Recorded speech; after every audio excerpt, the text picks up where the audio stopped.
Meus amigos e meus irmãos, boa tarde e boa noite. Muitos querem falar em vida espiritual como sendo espiritualidade e vice-versa. Não, são duas coisas diferentes.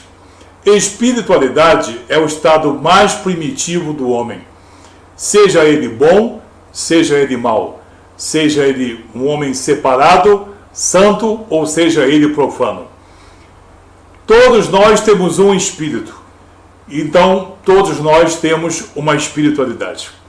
O indivíduo pode ser ateu, o indivíduo pode dizer que é no caso agnóstico, mas ele tem um espírito e de qualquer forma a sua postura perante as Escrituras e perante Deus já é uma manifestação da sua espiritualidade. Espiritualidade é algo primitivo, é algo basal, porque todos nós temos um espírito. Por definição de espiritualidade, demônios e anjos têm espiritualidade.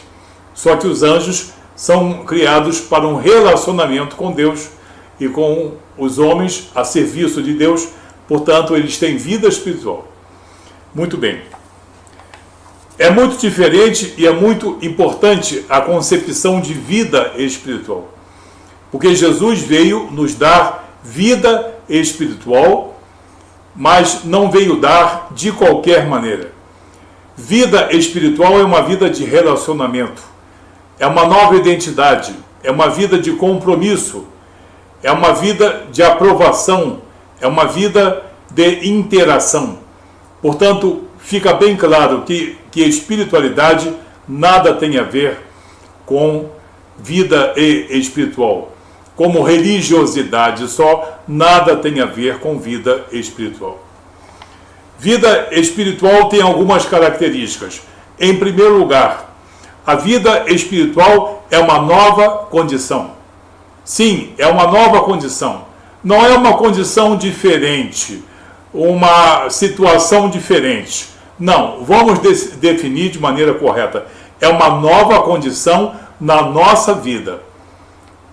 Na vida que nós vivemos, nesta vida, nós passamos da espiritualidade para uma vida espiritual.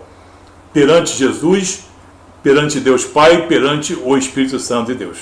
É uma nova condição. Portanto, é algo completamente novo.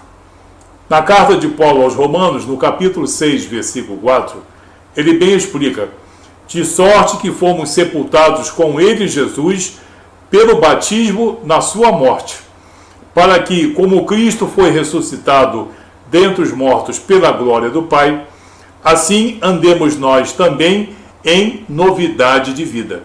Em novidade de vida. Portanto, em uma nova condição de vida. Uma vida de relacionamento. Graças a Jesus, graças à sua obra redentora, graças à sua intervenção soberana. Em segundo lugar, é uma concessão. Sim, ela é concedida, ela não é um direito do homem, muito menos uma conquista do homem através da sua sabedoria humana ou intelectualidade, ou da sua pressuposta espiritualidade muito avançada. Ela é uma concessão. Ela é uma concessão de Deus. Ser agraciado com uma concessão é uma coisa, conquistar alguma coisa é outra. Vida espiritual não é uma, digamos, aquisição, não é uma conquista, é uma concessão. No livro do profeta Ezequiel, capítulo 36, versículos 26 e 27, muito bem explica Deus, através da boca do profeta, o que é essa concessão de um novo coração, de um novo espírito e de um espírito soberano. O que diz o texto? E dar-vos-ei um coração novo, e porei dentro de vós um espírito novo. E tirarei da vossa carne o coração de pedra, o coração insensível, e vos darei um coração de carne, um coração que pulsa, um coração que tenha bons sentimentos. Porém, dentro de vós, o meu espírito. Quer dizer, além de um coração novo e de um espírito renovado, o Espírito de Deus. Porém, dentro de vós, o meu espírito. E farei com que andeis nos meus estatutos e guardeis os meus juízos e os observeis. Você vê quantas concessões aqui. Dar-vos-ei um coração novo, porei dentro de vós, vos darei, porei, novamente, farei com que meus estatutos, meus juízos e os observeis. Tudo ato soberano de Deus. Soberania de Deus. Sem soberania de Deus não existe cristianismo, não existe salvação, só existe religiosidade, doutrina e espiritualidade. Então, é uma concessão. Em terceiro lugar, é uma concessão do alto. É muito importante, porque se é uma concessão, vão dizer que um homem com muita espiritualidade vai conceder alguma coisa a outro de muita espiritualidade. Nada disso. É vida espiritual e é concedida, sim, do alto, de cima para baixo, da perfeição e da soberania de Deus em nosso favor, que somos pequenos e nada podemos por nós mesmos. Ela é concedida do alto. No Evangelho de João, capítulo 6, versículo 33. Porque o pão de Deus é aquele que desce do céu e dá vida ao mundo. Vida orgânica, vida espiritual. Vida na sua plenitude, começando com a vida espiritual. Então, ela vem do alto, soberanamente, concedida soberanamente, do alto, de cima para baixo, do soberano para os dependentes da atuação soberana de Deus. Em quarto lugar, ela é redentora. Sim, ela é redentora, ela é libertadora, ela nos livra do jugo do pecado, do jugo da impiedade, do desconhecimento, das heresias. Ela nos livra de uma condenação. Ela é redentora. No Evangelho de João, capítulo 5, versículo 24, o próprio Jesus diz: em verdade vos digo. O que significa isso? Verdade absoluta, irrevogável. Em verdade, na verdade vos digo, que quem ouve a minha palavra e crê naquele que me enviou, duas condições impostas por Jesus. Quem ouve a minha palavra e crê naquele que me enviou, tem a vida eterna. A vida eterna está condicionada a essas duas coisas: ouvir e cumprir integralmente, sem deturpação, a palavra de Deus, a palavra de Jesus, que é a mesma coisa, e crer naquele que me enviou, em Deus Pai. Aquele Deus que muitos dizem que é o Deus do Antigo Testamento, que se satisfazia com sangue e com sacrifícios, querendo usar racionalidade e sabedoria humana para constranger as próprias palavras de Deus. Pobres homens, mas esses são muitos. Então, Jesus aqui impõe duas condições. Vos digo que quem ouve a minha palavra e crê naquele que me enviou, e crer em tudo que ele permitiu, e tudo aquilo que ele recomendou, e tudo aquilo que ele também proibiu, tem a vida eterna e não entrará em condenação, mas passou da morte para a vida. Ele não tinha espiritualidade? Tinha espiritualidade antes disso, mas estava morto.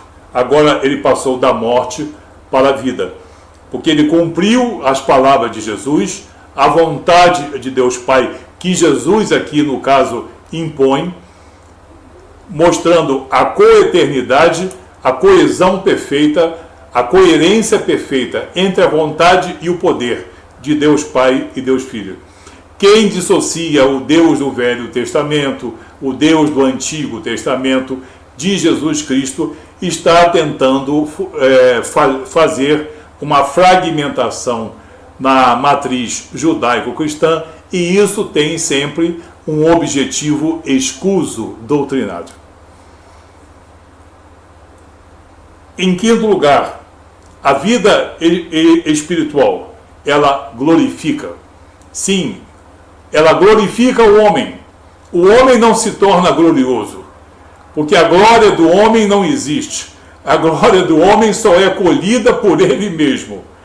O homem que se glorifica em si mesmo é glorioso na sua pequenez.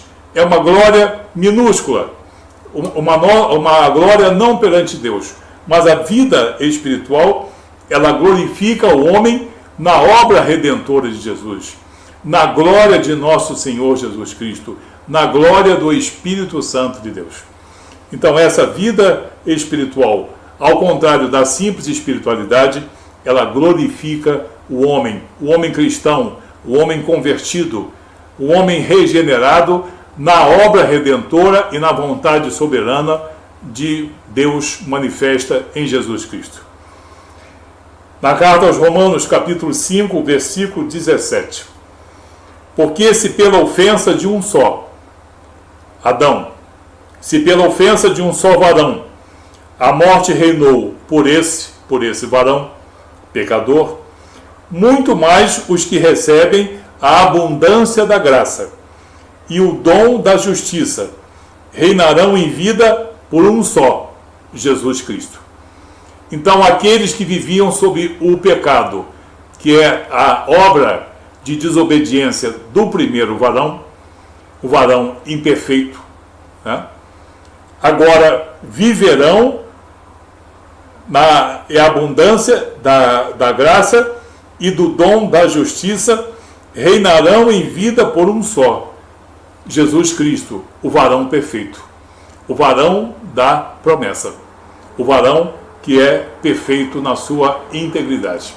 Reinarão, glorifica, que nós vivemos sob a glória de Deus, nós cristãos vivemos sob a glória de Deus, nós temos esse privilégio, ele nos dá autoridade, ele nos dá destemor, ele nos dá direito espiritual e responsabilidade espiritual, capacidade espiritual e autoridade espiritual para defendermos a obra redentora de nosso Senhor Jesus Cristo. Porque obras de homens não nos interessam. O nosso interesse aqui é sermos gloriosos na glória de Deus, de Jesus e do Espírito Santo, vivendo e defendendo a sã doutrina. E em último lugar, essa vida espiritual, ela eterniza. Sim, ela nos eterniza. Cuidado, porque o juízo também é eterno. Cuidado, porque a condenação também é eterna. Para aqueles que dizem que não existe juízo, vem novamente a recomendação para que tenham muita prudência e não creiam naqueles que disseminam mentira. Existe juízo. Agora, existe o sofrimento eterno e existe também o gozo eterno. E o gozo eterno é para os que têm espiritualidade? Não, para os que têm vida espiritual. Vida responsiva à obra redentora de Jesus. Vida de obediência, reverência e subordinação à vontade soberana de nosso Senhor e Salvador Jesus Cristo. A tudo aquilo que ele exerceu soberanamente, nos trazendo a anulação de nossos pecados, a nossa justificação e a nossa reconciliação com Deus e nos concedendo o dom do Espírito Santo de Deus. Ela eterniza. No Evangelho de João, capítulo 6, versículo 27. Trabalhai não pela comida que perece, mas pela comida que permanece para a vida eterna, a qual o Filho do Homem vos dará, porque a este o Pai, Deus, o selou, Deus o consagrou. Ok? Então ela eterniza. Que comida é essa que não perece? Que comida é essa que permanece para a vida eterna? Ter uma novidade de vida, ser fiel à palavra, ser fiel à obra redentora de nosso Senhor Jesus Cristo, receber o Espírito Santo e encher-se desse Espírito através da oração, da santificação, de uma verdadeira devoção.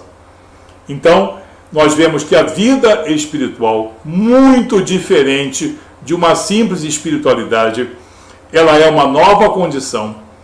A vida espiritual é uma concessão, não é uma conquista do homem pela sua racionalidade ou pelas suas obras. Ela é concedida do alto, portanto, soberanamente, de cima para baixo, monergisticamente. Ela é redentora, ela glorifica, ela nos faz viver na glória de nosso Senhor Jesus Cristo e ela eterniza o nosso gozo, eterniza a nossa esperança de vida eterna, ela dá certeza dessa vida eterna. Que Deus abençoe você nessa palavra.